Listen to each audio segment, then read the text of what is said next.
I play the hardanger fiddle. So I will be serenading in the models today for the Bunad style show. Thank you all who have come here from near and far. It's great to have you in our city. So I wanted to play a quick tune on the hardanger fiddle. It is the folk fiddle, folk instrument of Norway, and there's several people in town playing it.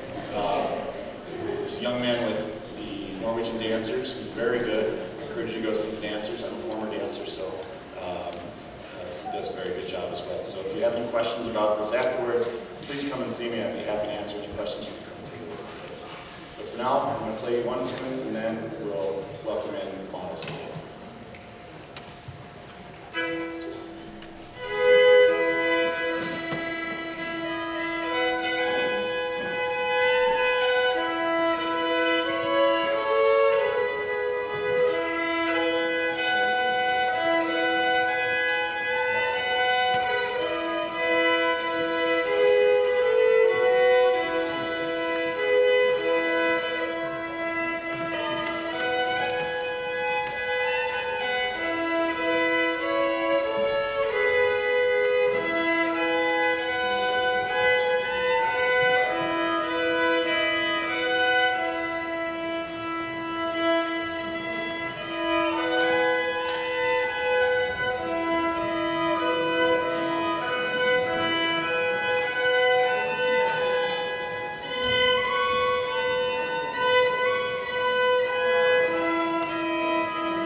That's a tune that's one of my favorites. It's called Stoughton, which means it's style and shows. And I learned it from a spelemannsgruppe, or a fiddler's group, from Ålesund, which is on the coast of Norway, just a little bit north of Bergen. So, waiting to see if they are about ready to start. We will get things going.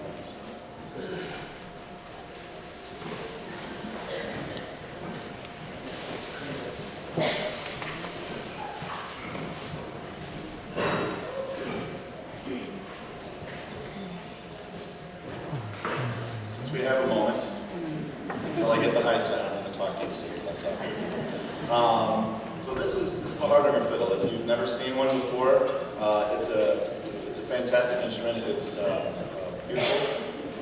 It's about the size of a 3/4 size regular violin, or vanlig fela, they say in Norway. And instead of having rose mawing on it, it has rosing, which is like India ink and it looks like rose mawing, but without all the fancy colors and everything. The fingerboard, those of you in the front can probably see it, but probably not in the back. It has mother of pearl inlay along the fingerboard. It is just a design. It's not like a guitar. There's no frets. There's no nothing like that. And then you end up playing it with what every orchestra in the world would consider a bad position.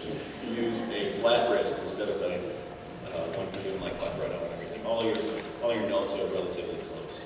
And you notice it has more strings than a regular violin. This one has 8. My father, who's not here, he's in Norway right now. He has one that has 9. And they always had the carved head of a lion, a woman, or in most cases, a dragon at the top. And it's very beautiful. It's very light. It has larger, they call it F holes on the front, as you can see, to let more sound out. It's also quite thick. So there's several tunings that are involved in a lot of traditional music, but I use the most common. There's, I think, at least almost 2 dozen, but some of them are for more specific songs, and you have to retune the whole thing. So the joke that goes around is that when you made a real violin, they only used half the cap. The Norwegians used all the cap. So, it traces its roots back to the hardanger region of Norway, which is why this is called the Hardinger fiddle. It's not that all fiddles come from the Hardinger region, but the name kind of stuck, and the earliest one that they credited to is back to the mid-1650s. So there is one on display, I know, down at Leeds Risa, and then, like I said, there's several people there. Thank you all for being here. I think we're just about there. Okay. All right, here we go.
Summon to the 50th annual Syttende Bunad style show. Woo! Yeah!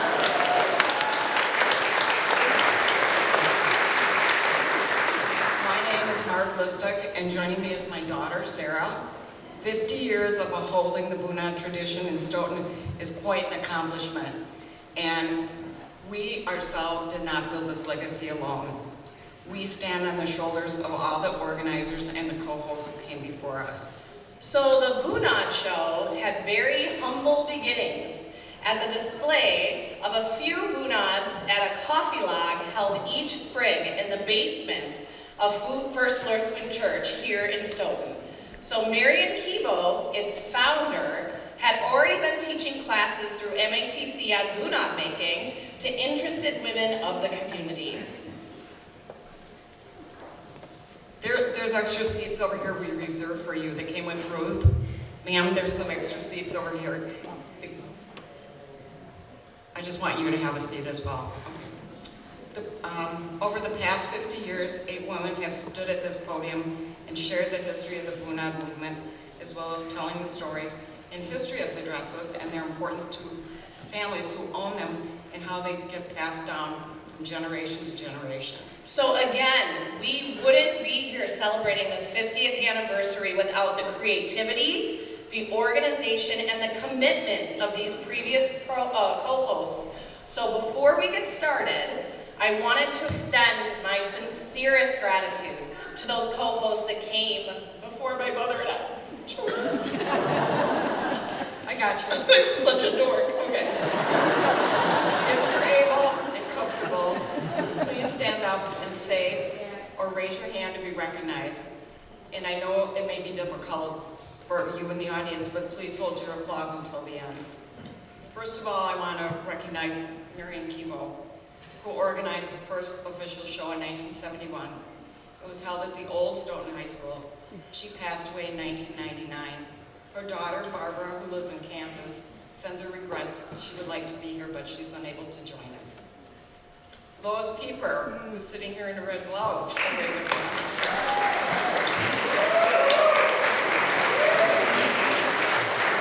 Look, Lois, but please hold your applause to the end. She was with Marion for 16 years, from 1972 to 1987. Next was Kathy Brecky. She co-hosted the show with Ellen Felix from 1988 to 2001.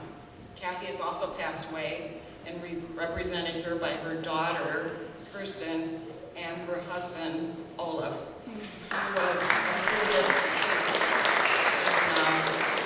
in 2002, is that right? 2002. They live up in the Twin Cities, so I was so happy I was able to track them down and have them join us today.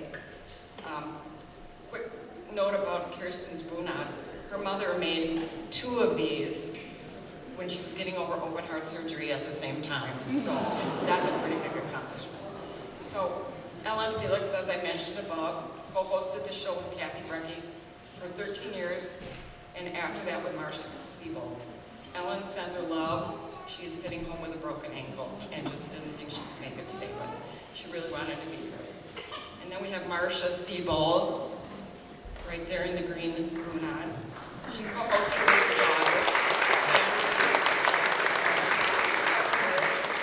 2003 to 2010, in addition to 1 year previously with Ellen, and in 2011 with me. So then we have Angie, who we already introduced.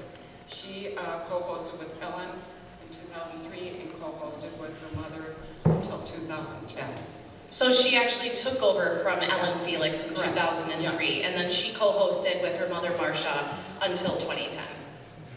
So next came Sarah and myself. I took over from Angie's spot in 2011. In 2012, Sarah joined me here at the podium. Thank you, Patrice. And this is Patrice Roy, our #1 helper, and I'm sure you all know her. She used to be the owner of the Northern Milk Town. Thank you for helping. So, yeah, we're not done yet. We have some other people that were very important contributors to the show that we'd like to recognize. So Dee Schammel and Ruth Dietzman, if you are able, wave your hand or wave. We have Ruth right here. So we wanted to recognize these people because Dee embroidered many of the Bunads for Marion. Including the ones her daughters are wearing. Yeah. And Ruth sewed so many Bunad pieces and fitted them to the wearer. You're going to hear these names mentioned a lot today. They're very important in the tradition here. So Ruth was also the main seamstress for the Stoughton Norwegian dancers. That's a terrific feat in itself. For many, many, many years. Girls and boys alike. She worked closely with Marion and actually created a number of Stoughton Bunads after Marion designed it in 1997. So Rose Schrader, please. So Rose's embroidery is absolutely exquisite. I cannot say this enough. She has worked alongside Ruth Diesman for years and continues to embroider bunads for the Stoughton Norwegian dancers with many other people living across Wisconsin. Very incredible artisanry here. And then last but not least, we have Gary Qualheim. Is Gary here? Yes, he is. Just wave, Gary, or stand. Here's Gary. So Gary, whose mother was Ethel, is the gold medal rose mauler who actually designed the embroidered rose that sits on the bodice insert of the Stoughton Bunad, which you're going to see today. So let's give them all a really warm round of applause.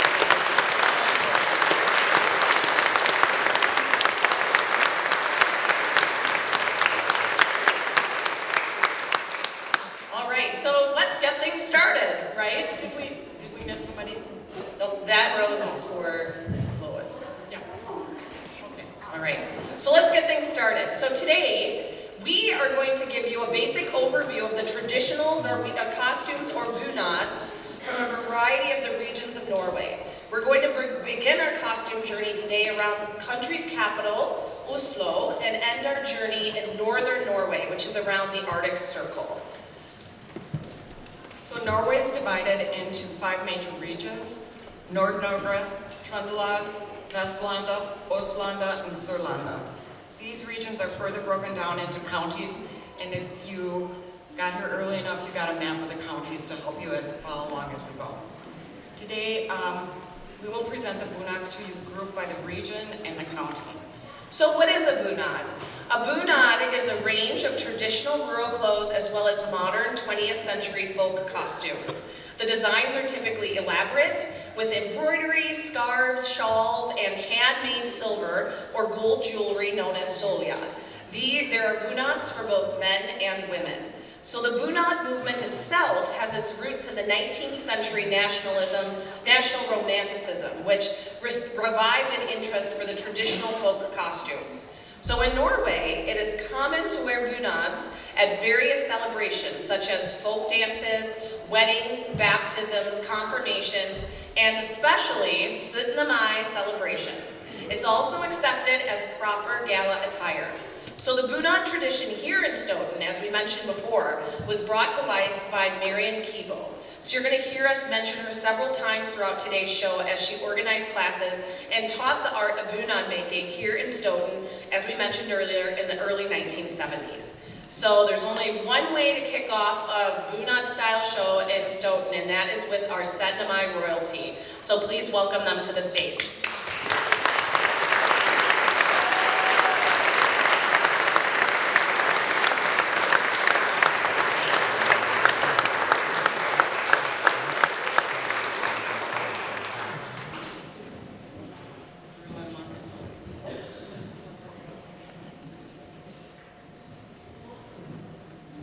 Joe and Aaron Conant have owned Conant Motors in Stoughton since 2006. They have 5 children: Jack, Libby, Lainey, and Eve. And Joey. And Joey, sorry, missed them. Stoughton clubs, students, athletes, and organizations of this community are very important to the couple. In addition to volunteering in the classroom, sports, and organizations, Joe has been a member of the Stoughton Fair Board. He's on the board of the Bryan Foundation, the Stoughton Chamber of Commerce, Coffee Break Festival, Skills USA, just to mention a few, because we probably missed some. Aaron's been a member of the Stoughton FFA Alumni Board, Coffee Break Festival, also volunteers with the Southern Wisconsin Therapy Dog Association, Family's Golden Retriever, Coco. So, I'm sorry, I don't know the baby's name. We gotta mention the name. Jeannie? Oh, okay. Okay. So this is JD and Maggie.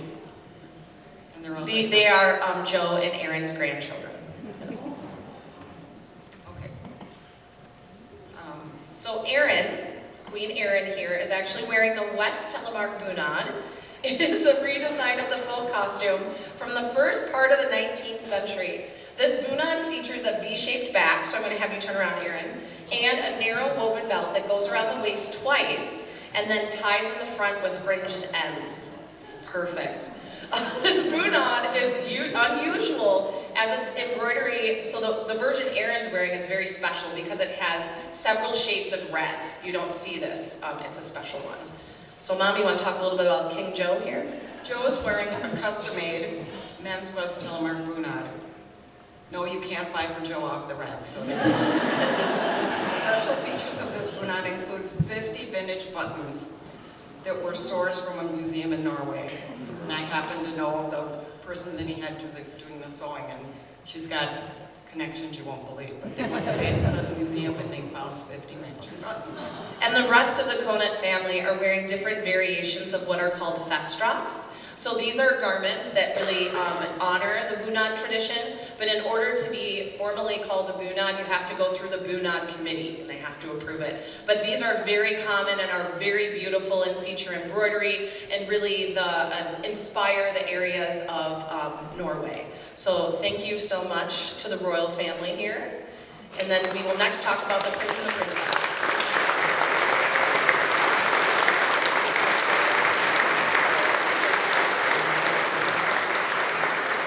Livy and Jackson, you want to take center stage? Go ahead, there you go. Where everybody can see you. Perfect. All right, Mom, go ahead. So first we have Jackson Kokut. He's 9 years old, 3rd grade student at Fox Prairie Elementary School, and the son of Nathan Kokut and Brandy Larson Kokut. Jackson has an identical twin brother, Benjamin, and an older brother, Zachary. Jackson's mother owns Stoughton Floral, where you can find her hanging out several days a week. Several days a week after school. He loves karate, goes to Kicks Unlimited, plays soccer, enjoys riding his bike, swimming, traveling, and video games. Busy child. Prince Jackson is wearing a traditional children's vestrock with a red vest and black knickers, and we all agree looks very handsome. All right, so next to Jackson is Princess Olivia. So Olivia, or as her friends call her, Livy, she told me I could call her Livy, so I feel pretty special, is the daughter of Joe and Sarah Fry. She is a 3rd grader at Sandhill Elementary and studies ballet and hip-hop at Stoughton Center for the Arts. In her free time, Livy enjoys drawing and painting and playing with her sisters and friends and their Great Dane Nova. That sounds great. So Princess Olivia is wearing a beautiful children's vestrock. So can you pull your skirt out and turn for us? Yep, go ahead. And I want you to, as she turns, please look at this beautiful red brocade bodice, and it's embroidered with white flowers all over the skirt. She is also wearing a traditional Norwegian bridal crown. So as a 3rd grader, she's just borrowing this. She's not actually getting married today, so nobody has to be worried. But this crown is very special. It was actually is worn on wedding days. It is thought to protect the bride as it keeps evil spirits away and protects her during that marriage. But this was borrowed from where, Livy, did you say? Nordic Nook. Nordic Nook, so that's pretty amazing. So let's give a big round of applause to Olivia Jackson. Thank you so much. And I'm down. Well said. All right, you can head on down. Go ahead. So next we're going to talk about the Stoughton Bunad. And we are so pleased we have 3 models this year modeling that. So in the early 1970s, Mary and Kibo designed this Bunad for Stoughton, wanting it to be a mix of elements of many areas of Norway that represented the community. She pulled inspiration from several Bunads, so pay attention to these names, you're going to see them as we go through the show. So as we mentioned earlier, a large rose mulled flower style inspired by the rose mulling from the Trøndelag area was designed by Ethel Qualheim and is featured on the vest insert. You can see this on Helen's garment. The apron is based on a very old Numedal apron. So take a look at the strong vertical stripes and the accented border design. This is the influence of the Numedal Bunad. So you'll see one of those today. There are also roses embroidered on the cuffs and collars of the blouses. And this was first worn in 1997. 97. I'm sorry, yes, 1997. The first 3 Bunads were completed, and the first one was worn by Queen Sue Albright, who I think is in the audience. You want to wave, Sue? Well, she's there. You'll have to find her. So I'm going to first have Helen and Kent step forward, if you want to step down here. So Helen and Kent Harburg have the green version, so this also comes in red. Kent was the first man to wear the men's Stoughton Bunad, and the Bunads were a gift to each other. So Helen also has a jacket for her Bunad, but we don't wear that in this weather, so you can ask for a special showing to see that. Kent actually found a beautiful antique slip that in Mount Horeb that she also wears with this dress. So in addition, we have our other model, Dan Albright here. And Dan is actually wearing Rich Albright's Bunad, which was royalty in 1997. And he looks great. So again, as we walk by, look at the stripes on Helen's skirt, as well as the embroidered flowers you see on the lapels. So thank you very much.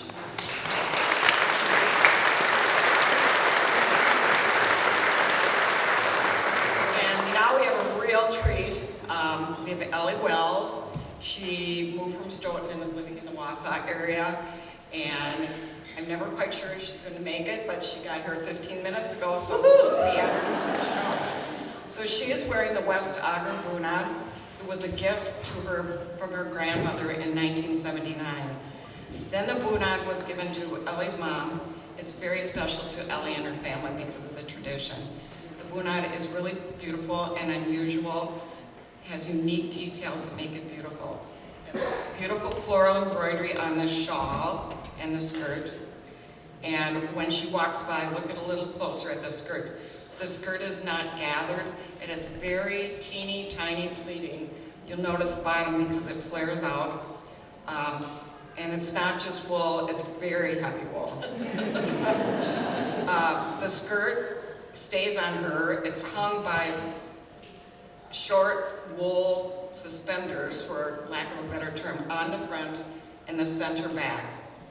In addition, it has a very unique lacing on the front that you really don't see on any other Bunad. It goes way up the side.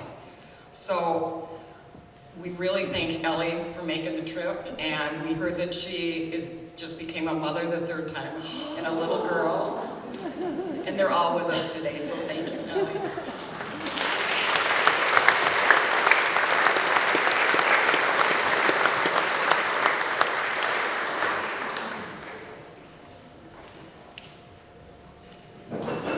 So next we're going to have the Vestfold Bunad, which is in the Oslanda area.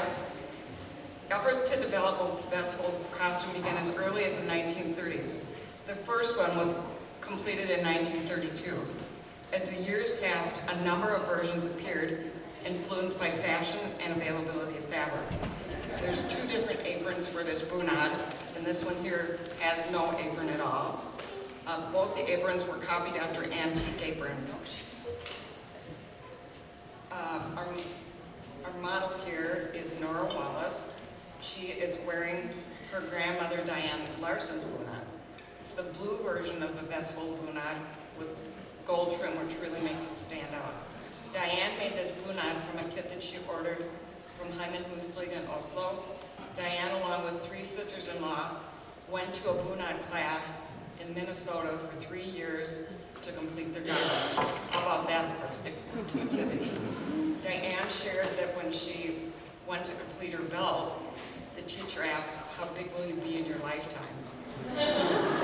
Because if you have a Bunad or know someone that does, you probably know they shrink in the closet. They do, it's a terrible problem. So thank you, Nora. Thank you, Nora. All right.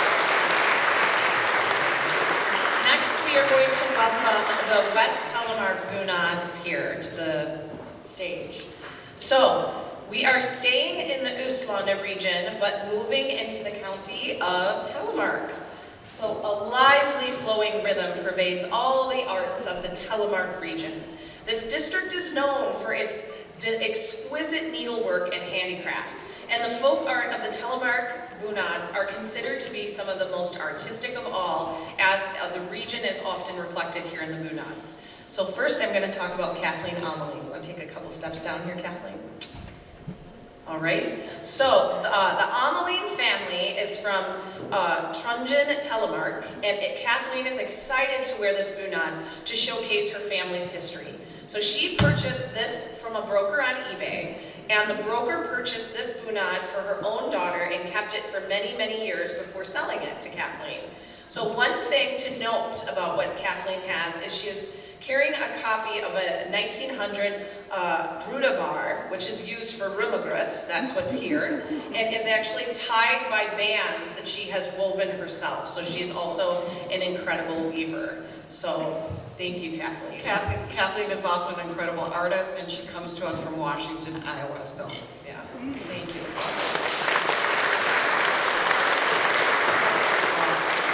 So next we have Hillary Barnes. So Hillary, want to step forward? And Kathleen, I'll just have you step to the side here. Perfect, thank you.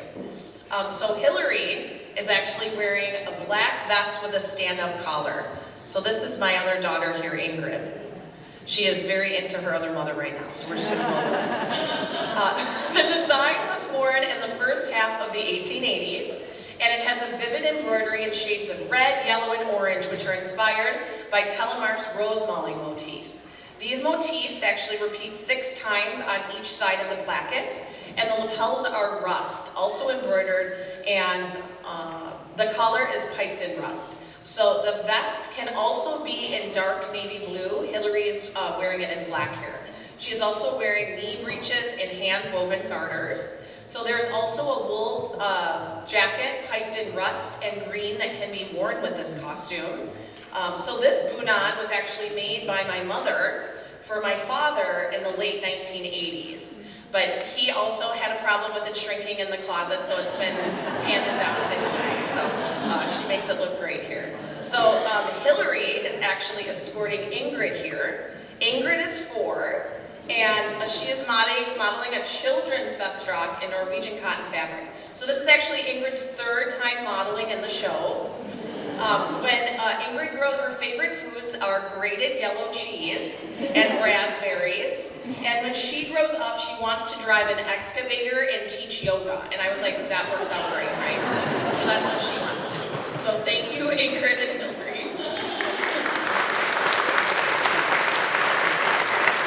Next, we have the beautiful Karen Gilbert. So Karen, you are next. So Karen is actually wearing a bunad that belonged to her mother, Artist Fundeller, who was an incredibly talented rose mauler. And actually, Doug and Artist Fundeller were the king and queen of Syttende in 1981. So again, what's really nice is you see a black version of the West Telemark, and Karen is wearing the dark blue. So be sure that you know kind of the color differentiations as well. Next, we have Linda Hansen. So Linda actually has with her the jacket that goes with this. I will have her hold it up. So this is, again, most of these have jackets or head scarves or headpieces. But again, it's too warm for the jacket today. So Linda actually made her bunad. It took 3 years to complete. The embroidery was done in Bu, Norway. And actually, Miriam Kibo put the bunad together for her. So Linda got it, and then she had the help of those 2 women to make it happen. So thank you so much, Linda. So let's give them a round of applause.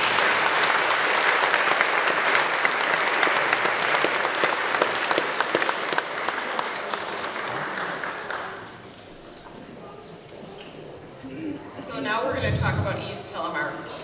The embroidered bunads from East Telemark are among the most popular in Norway, and there are many versions of this style.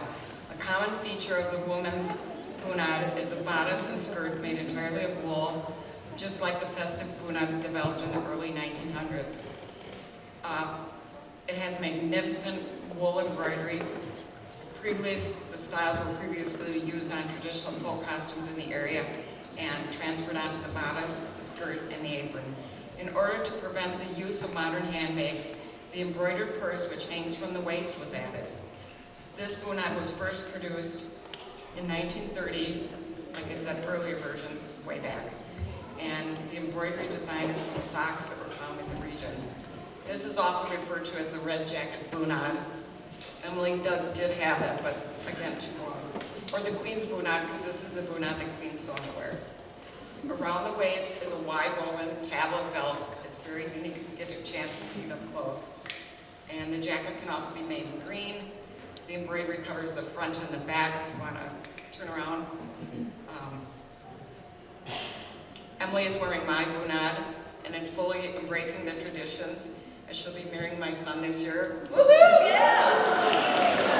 Emily is mostly Irish, but as my son, she says she stepped over to the dark side. Yeah. So, thank you, Emily. And what would it be without James? He's wearing the man's Bunad from East Telemark. It was modeled after a coat found at a tailor's workshop in the region. Like the woman's Bunad, this costume also stems from the mid-1980s. Although his is mainly white, the jacket also comes in dark green and black. Really? I thought gray. Really, yeah. It's called the gray jacket Bunad due to the unbleached natural wool. It can be single-breasted or double-breasted. The vest underneath is dark green or black with many, many silver buttons, as was the case with the Kings. The short-waisted jacket can be, he has white or green, embellished with black swirls that are multicolored and top-stitched with white and red thread. His high-waisted knickers require suspenders to stay up, and here we go. Suspenders to stay up, and can't have nipples or long pants. He's got a beautifully embroidered shirt. You can also wear a silk scarf, wool socks, again, warm for today, but okay. The hat can be black, white knitted to match his socks or black felt hat. This is the first year James is wearing this Bunad, as he just purchased it last August from Norse Bunad Husfleet and received it in the mail. Don't they make a great couple? Aww.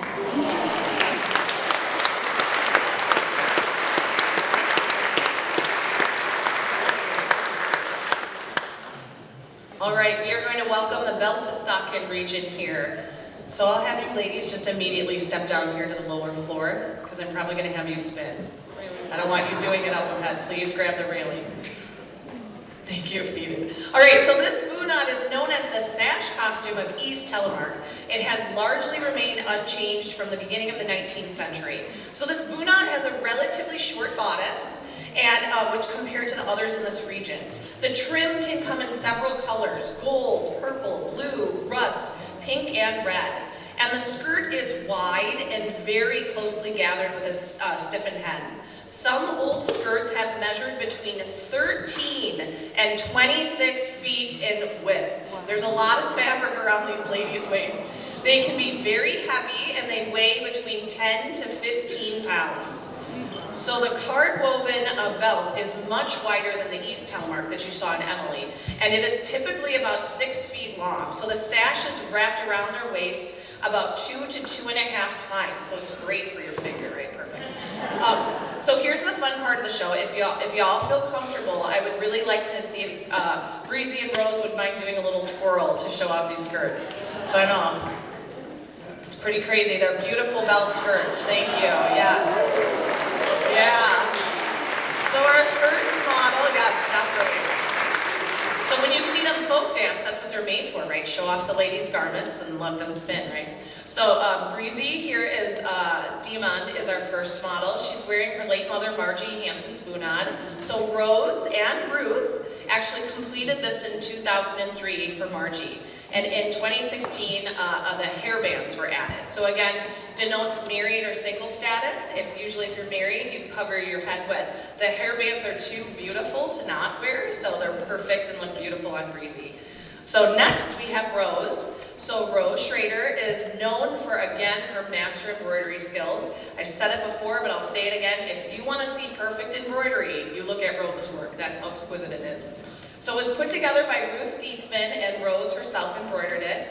It took 2 years to complete this costume. So a couple special things to note about this. So I'm going to have Rose turn around here. So her jacket is very short and has a stiffened hem in the back. So you can see that it sticks out. And has a stunning cross stitch on the collar and cuffs of her blouse. Again, incredible artisan, that's where you're going to show it off. Also, do you have your embroidered wool socks on? There's always secrets. Look at this. Yeah. Look for those. So those are special things. So thank you, Breezy and Rose. You look fabulous.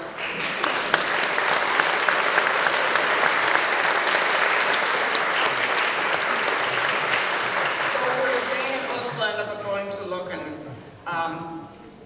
In Bunad, County of Oswald. The Lucken Dracht was designed by an architect and finished in 1949. The inspiration for the embroidery on the dress and blouse came from a rose mold cupboard from Lucken. The cupboard is now on display at the Norwegian Folk Museum.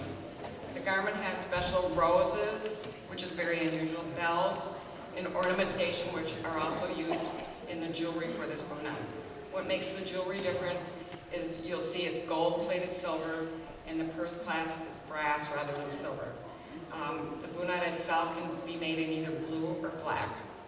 Our model is Angie Olsted. She bought this kit for this in Fredrikstad, Norway, in eastern Norway in June 2004, completed the embroidery in March 2005.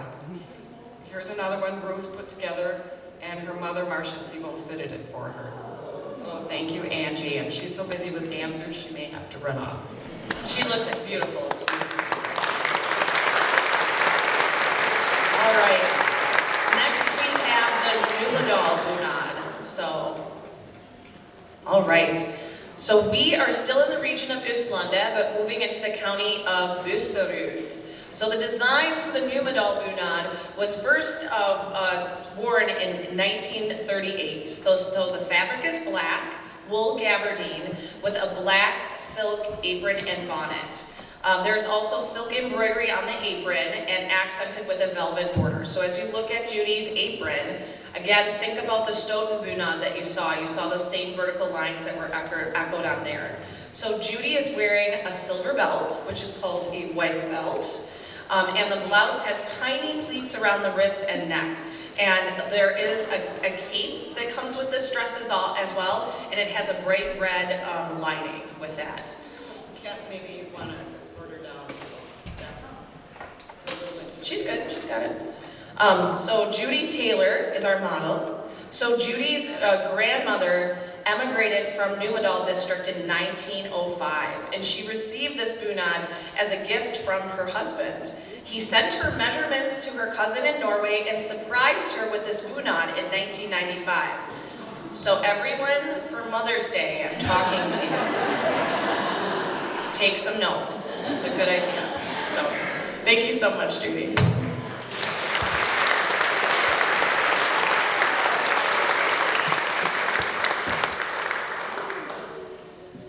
All right, so we are talking about the Hallingdal Helgestock garment. So the style of Hallingdal Bunad was greatly influenced by the fashion in Europe from the late 1800s to the beginning of the 19th century. At that time, empire waist fashion was all the rage, and we see the shape of this reflected in the construction of the bodice, as it hangs from the shoulders and has a high empire waist. At this time, when it was designed, it was viewed as a very feminist design because it allowed women the freedom to move easily in this garment. So this is the only area that has this style bodice that you'll see. So this is our model, Sarah Benferrato. So Sarah is modeling her mother, Caroline's Helgestock Bunad. You will see her shortly modeling a Voss Bunad. So Caroline made this Bunad under the guidance of her family friend, Kristin Holterman, who with her family moved to Madison for a year from Norway. So the printed blouse material, brocade for the bodice, and the bodice trim and the silver buttons all came from Norway. The skirt fabric and the trims were found with Kristin's assistance here in Madison. So, Sarah, do you have your large solia on? Yep. So the large solia is actually Sarah's grandmother, Lois Pieper, who purchased it many years ago from Rosenbaum Jewelers right here in Stoughton. So the small solia was given to Sarah also as a confirmation gift. So thank you so much.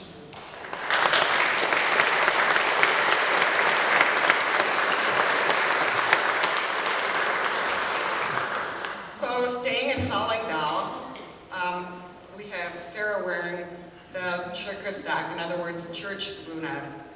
It's a formal church dress worn in the Hallingdal area. It features a wide variety of blouses. Hers happens to be blue floral pattern. Can also come in a silk plaid, which is pink and purple, or a blue plaid, or just the white linen version. The dress is made of navy wool gabardine, Features purple embroidery on the straps, the back, around the bottom of the skirt. Thank you, Rose Schrader, for doing the embroidery. It was a labor of love because it was very thick yarn to go through that gabardine. The dress has the belt. It can have a pewter or a silver belt. Hers has a pewter. And about 3 years ago, they decided to design a bag for this, which is called a pompadour bag with I can't think of the term. At the bottom, it's got a fringe on it, but it pulls with a drawstring. So everybody needs a purse. You got to have it for your cell phone, right? So they designed a purse for it. And then with her is her daughter, Carolina. Oh, Sarah wants me to remind you that she's wearing her new boots. I saw them on Kathleen too. So with her is my granddaughter, her daughter, Carolina. She's in kindergarten at St. Anne's, and she is also wearing a child's vest frock made of Norwegian cotton. She did not want to be dressed like her sisters, so we settled on just having different skirts. So thank you both.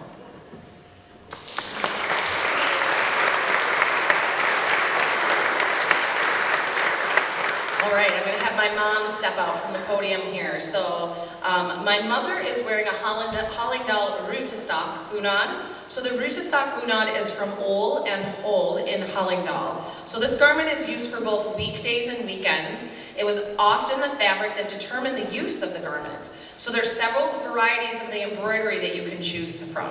So around the upper edge of the body, you can choose from different decorative bands. And there are several different shirts with embroidery that you can also wear with this. So my mother purchased this from a friend, and the blouse was just added a couple weeks ago. It is a soft wool chalet, and when my mom put this on, I'm like, are you sure you want to do this today? But she's wearing a wool blouse as well. She's also wearing a pompadour style purse. So we had a couple versions of Hallingdal to show you today. Kind of fun. Thanks, Mom.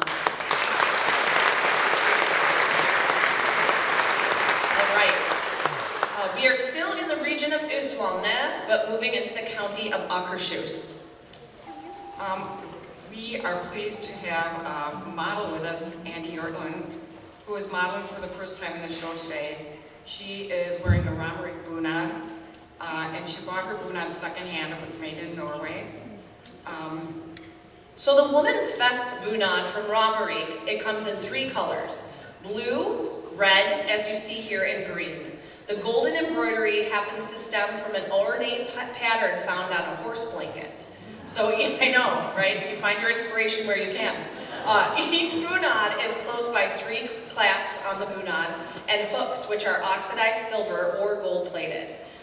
There are versions of this bunad that come with an apron and versions without. Angie is wearing the one without the apron. So if you have an apron, the apron and the purse are similar in the color to the skirt and the embroidery. So here you see without the apron, but the embroidery on the purse reflects what is seen in the dress. It also can come in a 1-piece or 2-piece. Dancers have one the same color that's a 1-piece. And it also comes in another version that's a 1-piece with a brocade top. So you have a lot of choices if you're from Romerike. So this is the first time Angie's modeling with us, and she looks stunning. So thank you so much, Angie. Great choice for you. All right, so I get the honor of talking about the Gudbrandsdalen Fest Bunad. This is probably one of my favorite bunads, and it's a lot of people in Stoughton have this because it's from this region, so it's really special to the community. So we're still in Syttende, but we're moving into the county of Innlandet. So this dress is considered the formal bunad from Gudbrandsdalen. The most stunning feature of this bunad is its use of metallic thread and stretch and the satin stitch embroidery throughout it. This is something you won't see featured on any other bunad. And let's be honest, who doesn't like a little extra bling? I'm that person, right? So this bunad can come in blue or black and can be worn with or without an apron. So we have a couple options here. First, I would like to talk about Kathy Howard. So Kathy on the far end received her bunad, which was made in Norway in 2019. It arrived 1 day before 2019's Bunad Style Show. She was like, oh, crossing her fingers isn't gonna make it, but it made it. So my mother made her blouse, which is a Gudbrandsdalen style blouse to match the dress. So looks great on her. So next to her we have Lynn Spangler. So Lynn is actually wearing the Syttende Bunad, which is one of the many versions of this Bunad in Gudbrandsdalen. So she purchased her Bunad from Little Norway at its final auction in August of 2015. And her jewelry is vintage and was also from Little Norway. Last we have Christy Tupper. So Christy purchased this light blue version of the Bunad from someone in Madison a few years ago, and her family came from this area. So Christy has done research on her family and has traced her genealogy all the way back to this region. So thank you, ladies. Again, when they walk through, look for that metallic thread. It's pretty beautiful.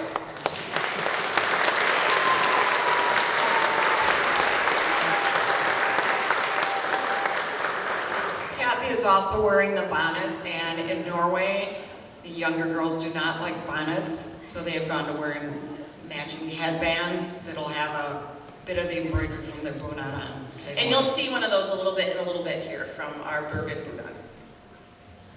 So we welcome a new region and a new model to the show. This is the Jaren Bunad, which I admit I had to look up too. So the Jaren Bunad was created in 1980, so that's relatively new, by Raquel Lepen. She made the first one for her grandson, who was to be confirmed and later put into production.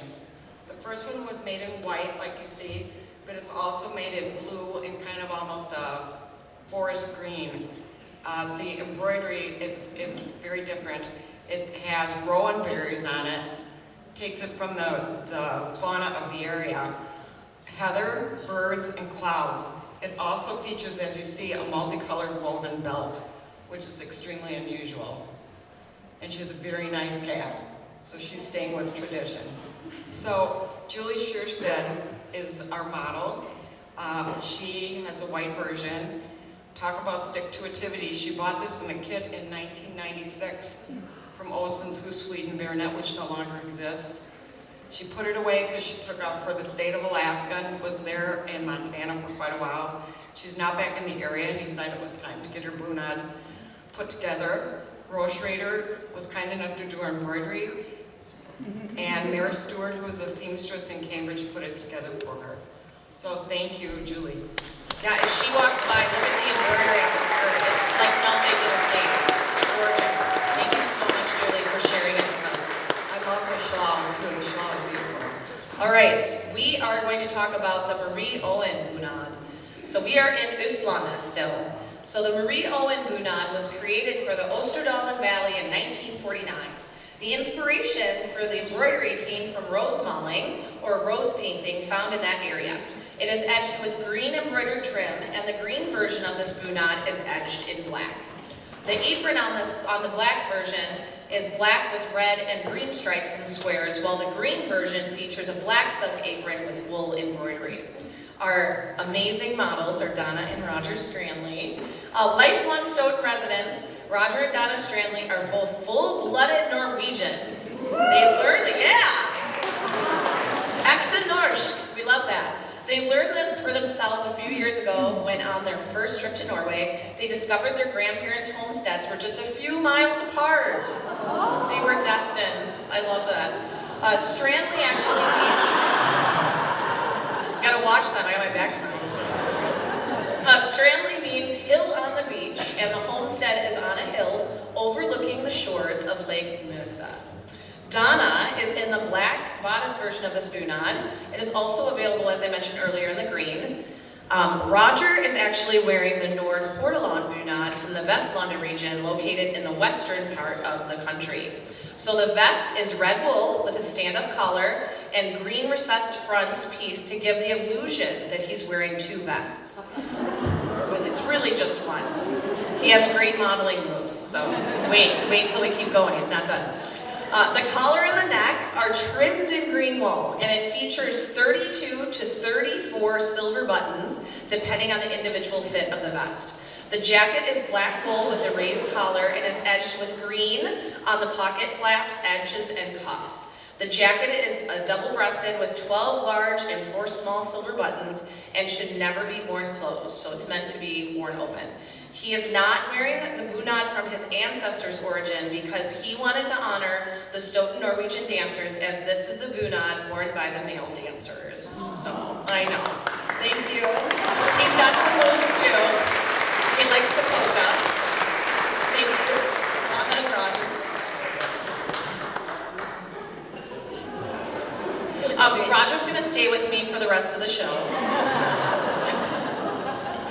All right. So now we move to ball dress. It's part of the Gudbrandsdalen Valley. There's 2 designs for this bunad. One is just called the new ball dress, and one is called the old ball dress. We're lucky to have both of them here today. Jody, to my immediate right, is wearing the old version, and Ellen and Megan are wearing the new ball dress. Hulda Garborg, who is the father of the bunad movement in Norway, designed this costume, and it was first worn in 1914, so it has a long history. She was inspired by an old headdress and shawl found in the ball dress region. The embroidery on the dress is extremely intricate floral, features flowers and bright primary colors that really stand out from the black or blue background. Our first model is Ellen Smithback. She's wearing the new ball dress. She purchased it online and was quick to snatch it up when she saw it. The blouse she's wearing features Hardanger embroidery. She actually wore this when she was in Stoughton Norwegian dancers. Of course, she's wearing her wife belt, which is silver, and it's a lot of bling to the costume. So my mother mentioned earlier the headbands that are part of the garments now, and Ellen is wearing the headband again to honor that instead of wearing a headpiece, so that's kind of a nice hat. The next model is Jody Hansen, and she's wearing the old ball dress. She also has added the silver belt to it, which denotes the status of a married woman. She added this when she and her husband Dan were sent into mine royals in 2015.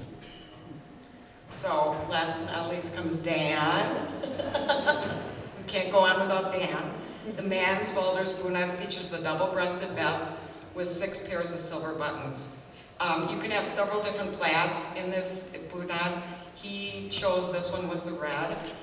The vest is lined in the front, but the back is the unbleached linen. 2 types of pants can be worn with this costume, either lug pants or the knee breeches, which Dan is wearing. And then you have a front flap on the Norwegian men's pants, so you gotta get there. Right, Dan? I'll say no more. He wears hand-knitted socks and hand-woven garters. I made the vest for him in 2015, prior to the royalty, and the rest of it came from the Goose Fleet in Norway. Are you wearing your special shirt today? I am. His shirt, Ruth Fortney did the Hardanger on. She can't be with us today, but she spent hours and hours doing that as well. It's white on white. It's crazy when you're doing that type of work. So, and then we come to Megan. Megan O'Donnell is wearing her mother Karen's old Valders bunad, and little did Megan know how lucky her mother was. Karen's father found this bunad at a garage sale and paid $100 for the dress and the jewelry. $100 for the whole dress and all the jewelry, yep. He bought it and took off before they even knew. It was made by Marion Kibo's class, but evidently the family didn't have need for it or know the value of it, so it was their gain. So thank you everyone for Valders. Thank you.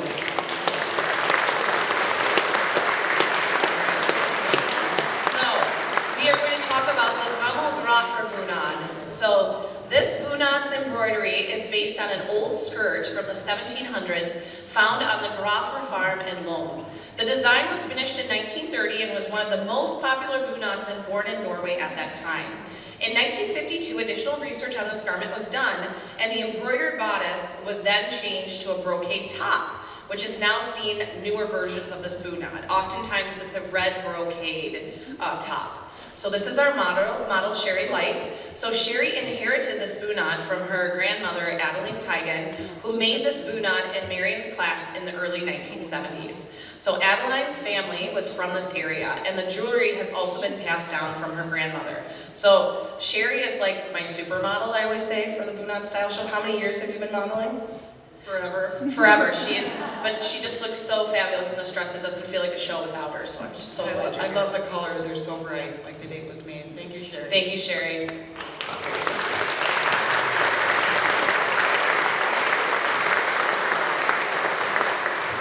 So we now have a couple of bunads from the Yuvik area, which is Stoughton's sister city. So this bunad's from Stoughton's sister city.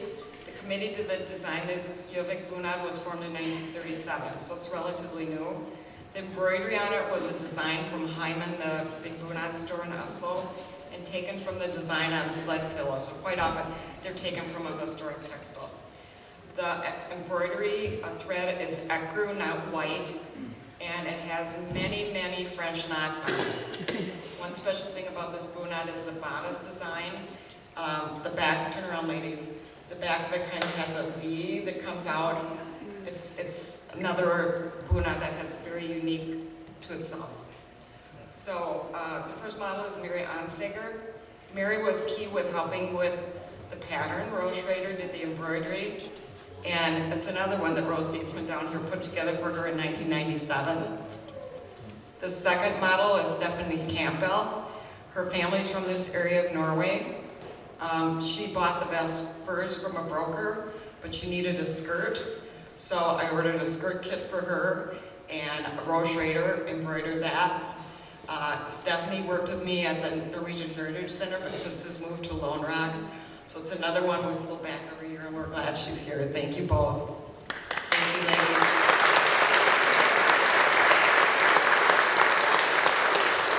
All right, we're going to talk about the Hedmark Bunad. So the Hedmark Bunad was designed in 1935 and was based on a watercolor painting from that area. The costume has been revised twice, first in 1955 and then again in 1985. Both versions, the skirt and the waistcoat, are worn in a woolen fabric. The bodice can come in blue, red, or yellow silk damask fabric. The design of the bodice was copied after an old laced bodice from the area. The skirt is made of light wool and narrow dark blue stripes along with small multicolored flowers in each of the panels. The vest has a peplum and the skirt features box pleats. So our first model is Augusta Byrne, and Augusta is wearing her grandmother Ruth Fortney's bunad with the beautiful red bodice. So Ruth's grandmother is from this district. Now Ruth Fortney did most of the embroidery work in a Hardanger class. And again, Ruth Dietzman put this bunad together for Ruth Fortney. So next we have Sissel Wieck. Sissel is wearing the 1955 version. So Sissel purchased the kit for this bunad from the Husflid in Hamar and completed it as a 4-H project in 1980. Sissel is a native Norwegian. In Ringsaker, Norway, where she grew up on a farm. She loves this design because the floral embroidery resembles the wildflowers that grew in that area. She also did all the white-on-white embroidery on the cuffs and collars of the blouse. And the brocade fabric used to make the bodice belonged to her mother. The solia were gifts and inherited from her family. Her hat was actually a gift from her parents on her 25th birthday.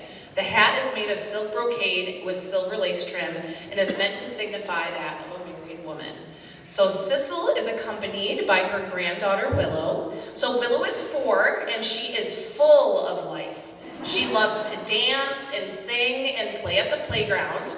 Her favorite foods are chocolate and spaghetti, and she goes to daycare and she has not chosen a career yet, but is leaning towards being a princess. So. Thanks a lot, y'all.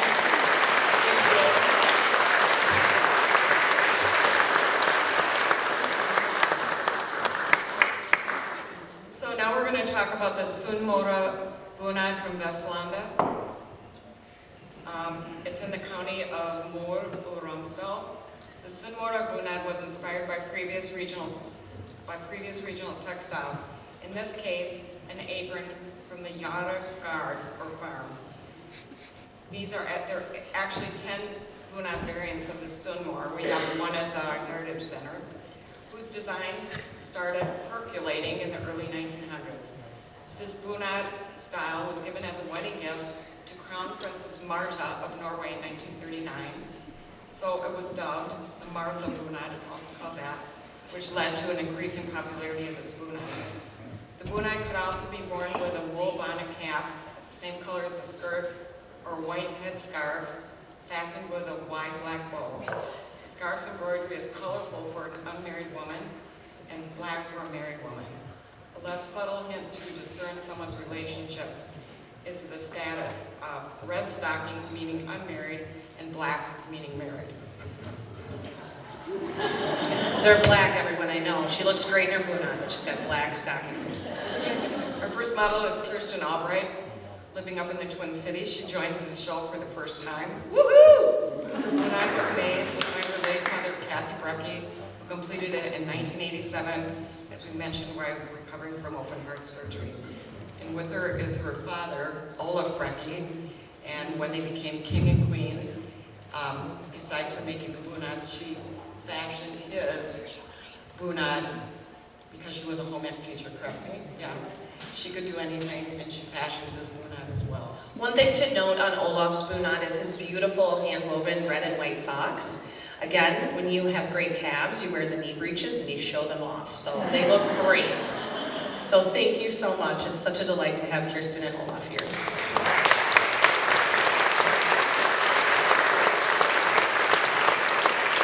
All right, we are going to be talking about Bergen. So the fashions of the coastal city of Bergen have long been influenced by Europe, most notably Germany. After learning that a folk costume had been developed for Oslo, Bergen also became interested in working on a regional costume.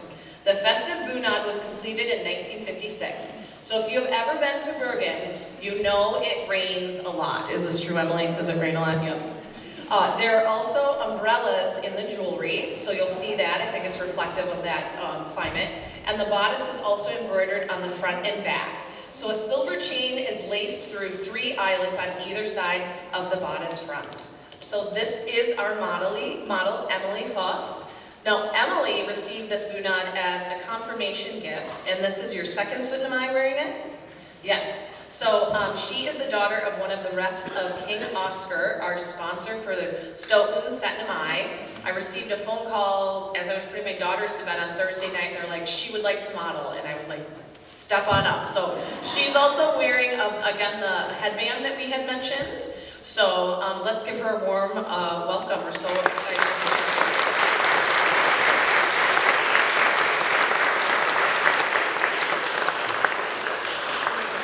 So now we'll move to Hardanger, a Bunad that a lot of you probably recognize quite easily. It was the most well-known Bunad in Norway and was made at one time into the national costume for all of Norway during the Romantic period, which was the late 1800s. That's a period where Romantic nationalism set in after Norway received its constitution from Sweden, but of course they didn't get their independence till 1805. There's many variations of this Bunad, but all are one-piece jumpers with black skirts and red bodices. The bodices can be trimmed in black velvet, floral braid, beaded embroidery braid, or rickrack accented with beads. There's also Hardanger cutwork embroidery on the collars and cuffs of the blouse and on the apron. There's beaded inserts found in the center of the bodice. And there can be over 200 approved designs for this insert. Our first model to my immediate right is Sheila Beatty. Exquisite is the word for her Bunad, complete with, again, didn't bring that lovely red wool cape. It's a beautiful cape. Red wool cape. Not today. She made her Bunad and spent one winter just undoing the beading, which you can appreciate when you look at it. And then she has an ornamented belt, lovely beaded purse, and the belt ornament and the purse clasp are of gold and complete the outfit. Thank you, Sheila.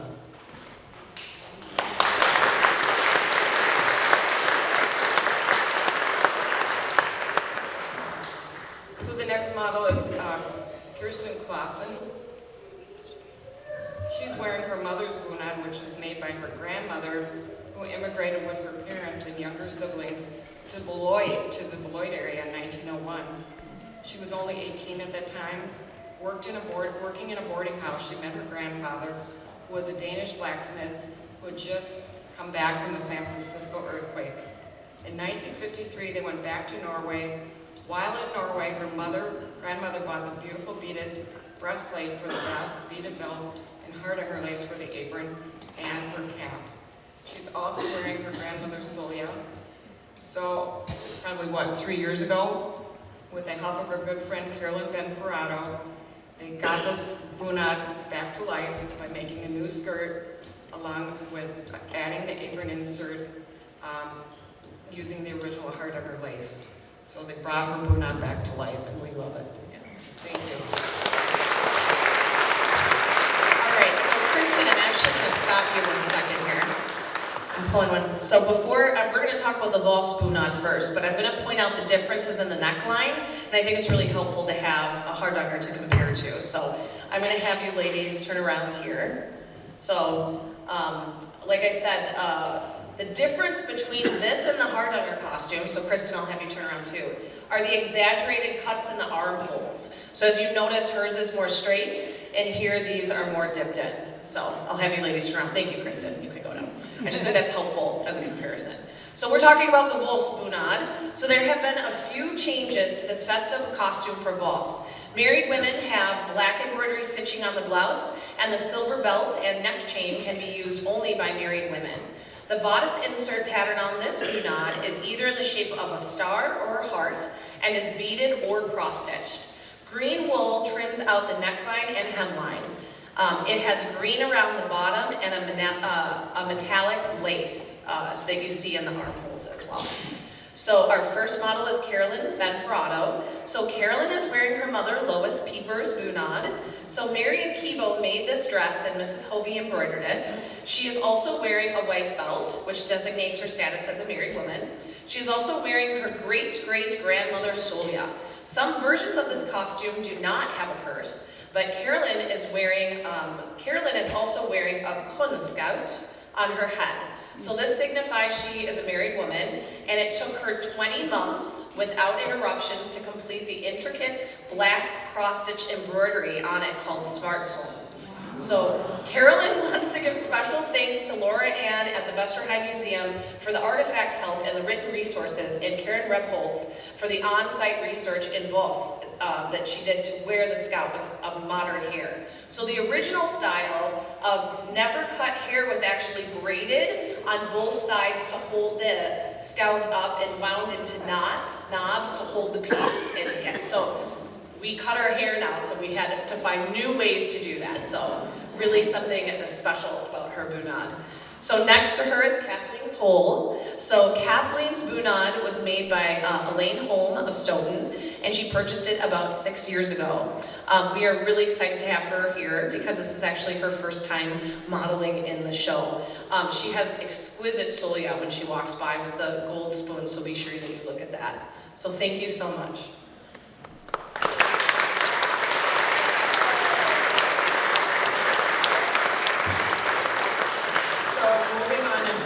Now we come to Nordfjord. This bunad,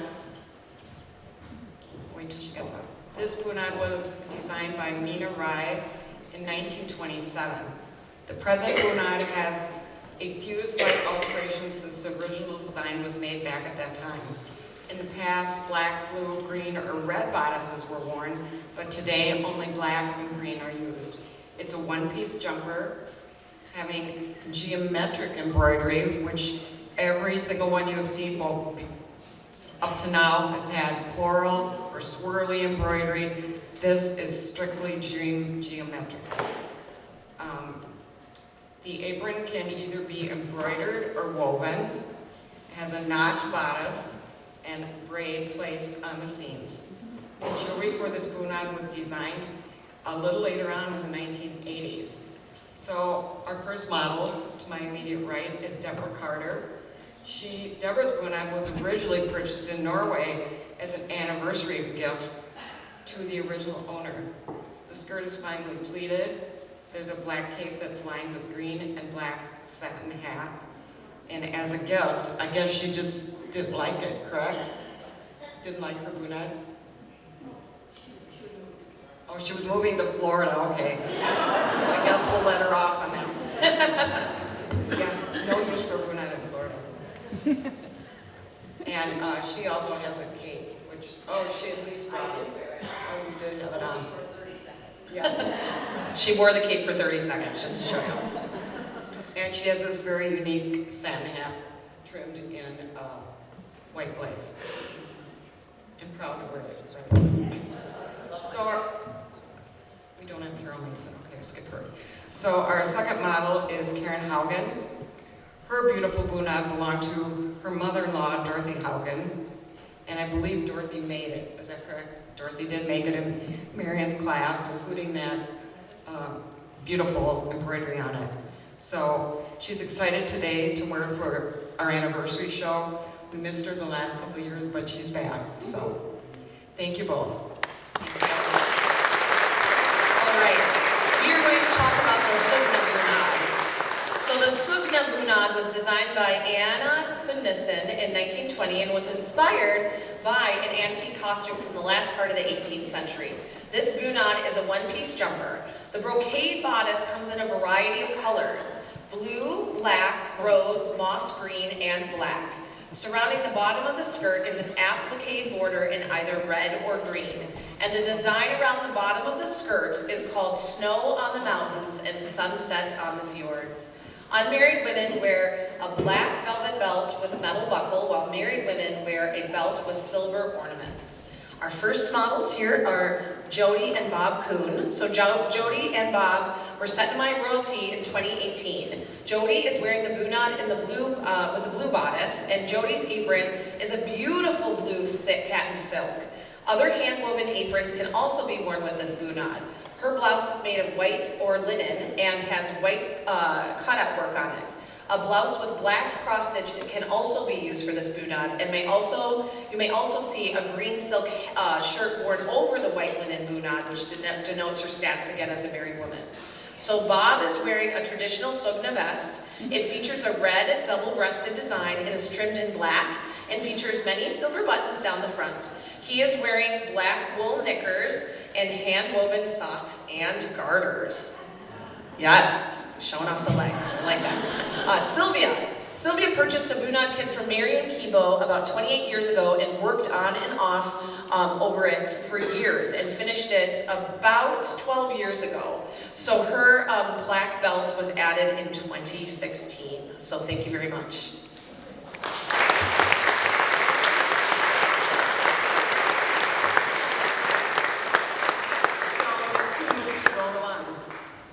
In Rogaland, the Bunad was first produced in the 1920s. In total, though, there are 7 different floral patterns that can be used on the apron and the shawl for this Bunad. The bodice is made of damask, and it's trimmed with velvet and silver braid. It closes with lacing rings and a silver chain. The skirt can be black or blue wool damask, and the apron is usually the same color as the skirt and trimmed with red piping. The white blouse features the stand-up collar, can have white embroidery on the collar and cuffs. One unique feature of this Bunad is the shawl, which has long fringe, either a black velvet belt or she's wearing the silver white belt that's worn with this Bunad. So our model is Nancy O'Donnell. Nancy's grandparents on her father's side were both from Stoughton. Nancy is a gold medal Rose Mauler awarded by the Vesterheim and has been researching the old Rogaland style of Rose Mauler and called her Filka. You can see some of the pieces she's created. Hopefully there's still some left there at the Rose Mauling show. She made this Bunad herself. It took her 1.5 years to complete it. Her jewelry is special dressed silver that was designed for this Bunad. And I'm going to give you a little inside information. Next year she might be wearing something else, so come on back. Thank you, Nancy. All right, we are moving into Trøndelag. So Trøndelag is the 4th of the 5 regions in Norway. So in 1923, 3 teachers introduced the new ladies' Trunder Bunad for the entire Trøndelag district. It was the result of 3 years of research. As was often the case at the time, one of the objectives was to use Norwegian fabric. Previously, linen was cultivated in Norway, and this group wanted to revive old techniques for weaving drill and damask. Today, both the bodice and the apron are sewn in damask. Since this costume was being designed for a large geographic region, other optional colors were selected: rust, green, blue. It is a 2-piece bunad, and the only embroidery is on the purse. So our first model is Patrice Rowe. Patrice has the blue version of the woman's bunad, and it was purchased for her by her family, who lives on the island of Hitra near Trondheim.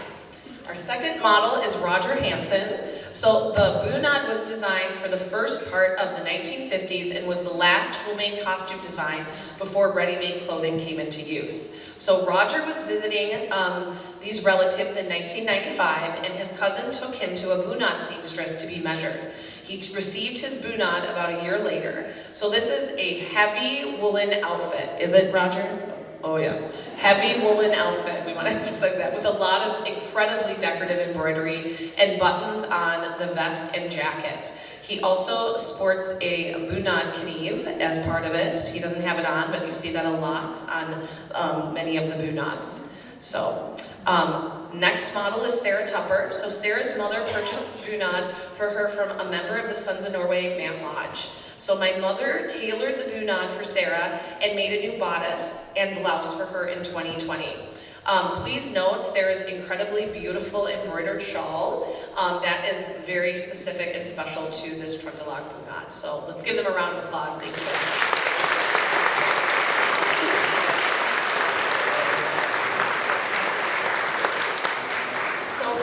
Moving north into Nord-Norge, we come to the county of Nordland. Most of the source material for this bunad came from the city of Vestfold. The bunad has beautiful embroidery both on the front and the back, which resembles water lilies. As we get farther north, maybe you notice we move from 1-piece to 2-piece. Trøndelag has 2 pieces, Nordland is also 2 pieces. It's closed with 2 silver clasps that also have the water lily pattern engraved on it. The skirt has the same water lily embroidery at the hem. The purse also carries the same floral pansy patterns as you'll see when it isn't water lilies. The apron is cotton. It features stripes and checks from the bottom that match the shawl. The shawl is finished with long fringe. Did you fringe yours? Yes. It's a lot of work, 2 times around, 2 threads at a time. I think in our house it took us 10 hours to get around.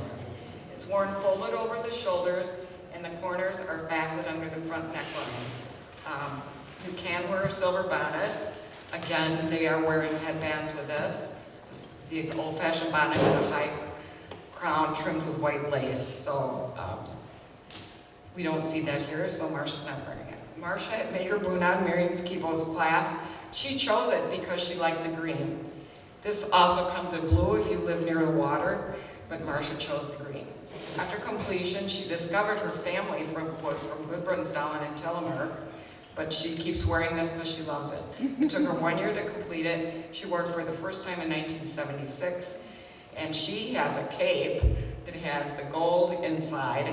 And maybe next year there'll be snow flurries. Whoever knows, it's Wisconsin. I hope not. Okay. So, Sarah now will continue talking about Malsa. Yes, thank you so much, Marcia. Appreciate it. All right. So I'm going to talk about the Malsa bunad. So when the bunad committee for this area started working on a design, they did not have any old traditions to build upon. In 1941, they discovered an old cap in the Oppdal region, which provided the key to the design of this bunad. The design for this bunad was completed in 1947, and this bunad can be made in blue, black, or green. The vest is pointed in the back, so I'll have you turn around, Mary. So right here, you can see as she walks by, there's a point on the vest. Mary bought the kit for this bunad in Norway while on tour with the Stoughton city band. Her family is not from this area, but she fell in love with the colors in the flower embroidery. And that's what it's all about, right? Where would you love? It took Mary a year and a half to make her bunad. And she also has the cap with her that she's carrying that you can look at the embroidery reflected in that. Thank you so much, Mary. It's delightful to have you here.